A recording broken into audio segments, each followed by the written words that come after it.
大家好，又係我 AI Mini。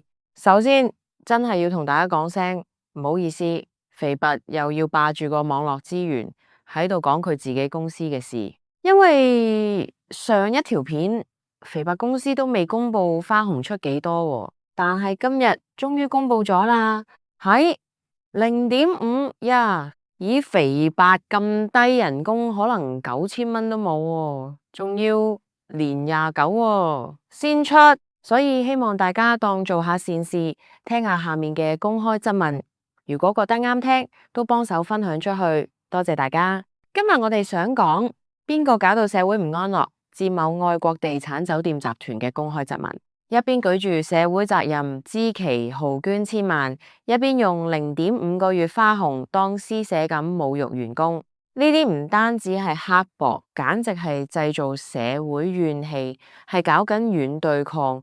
睇住班管理層喺慶功宴捧住嗰個用錢買翻嚟嘅旅遊網獎座，再睇住新聞話集團高調捐錢，我哋呢班前線員工心入面把火真係撳都撳唔住。今日我哋唔講感情，就用你哋最中意嘅財務數據同政治邏輯，踢爆呢間公司嘅虛偽面具。一、酒店賺錢，填地產氹，我哋係血包，你哋係吸血鬼。根據集團最新嘅中期業績公告，截至2025年9月30日，數據唔會呃人，地產部係敗家仔，物業發展收益跌咗27.4個百分比咁多。酒店部係救命草，酒店業務收益逆市升咗9.6個百分比，去到10.7億港元。但係集團整體股東應佔虧損竟然高達9.88億港元。呢啲代表咩？代表我哋酒店前線員工辛辛苦苦執房跑數服侍客賺返嚟嘅真金白銀，全部俾人攞去填地產部決策失誤搞出嚟嗰個10億巨額虧損黑洞。你哋負債比率高達64.9個百分比，爭落周身債，為咗還銀行錢，為咗養嗰班蝕錢嘅地產高層，你哋選擇榨乾唯一賺錢嘅酒店員工。酒店賺錢，酒店使？唔係咯，係酒店賺錢俾地產填債啊！呢啲係赤裸裸嘅剝削，係將經營風險轉嫁俾最無辜嘅打工仔。二、有錢做政治任務，冇錢俾員工開飯。2025年11月，大埔宏福苑發生火災咁不幸，集團即刻高調宣布500萬現金家訪，賬面價值捐咗1000萬港元。我哋支持做善事，但我哋質疑個動機咯。當集團話要共度時間，淨係肯施捨0.5個月花紅俾員工嗰陣，轉個頭竟然可以輕輕鬆鬆攞1000萬出嚟做慈善。呢1000萬係咩嚟？喺管理層眼入面，呢啲係買通社會形象嘅廣告費，係向權力交嘅投名狀。但喺員工眼入面呢，1000萬本來應該係我哋份花紅，係我哋養妻活兒嘅血汗錢嚟係。對外你哋係樂善好施嘅大慈善家，對內你哋係連通脹都唔肯補嘅冷血資本家。嗰種寧贈友邦不與家勞嘅嘴臉真係令人想嘔。三、獎項背後嘅真相，公司攞彩，員工受罪。管理層最近好嗨咁慶祝攞到某大型旅遊網平台嘅年度獎項。麻煩外界睇清楚呢個獎係用咩換返嚟？係用我哋前線員工嘅過勞換返嚟。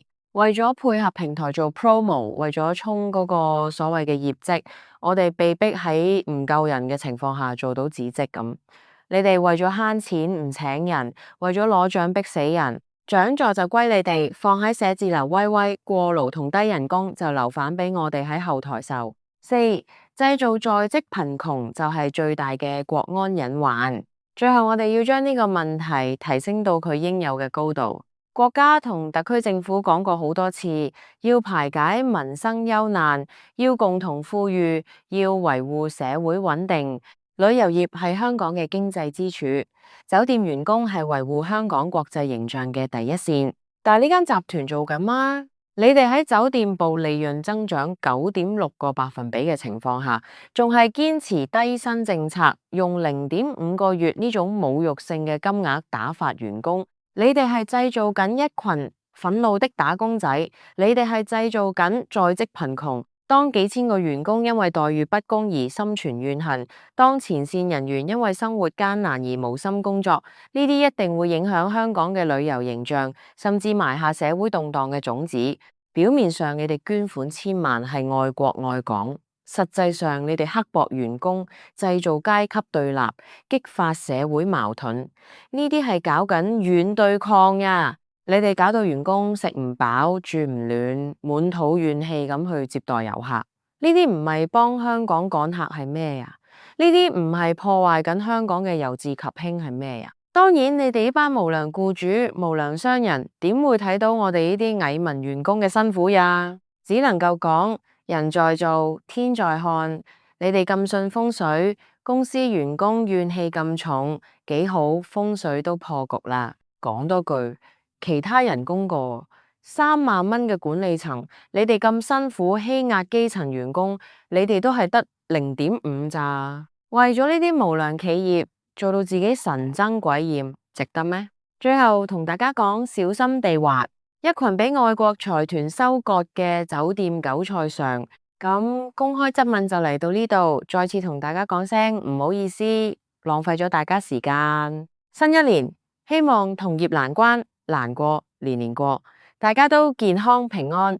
希望下年肥伯有機會拍返啲旅遊片、飲食片、敗家片俾大家。拜拜。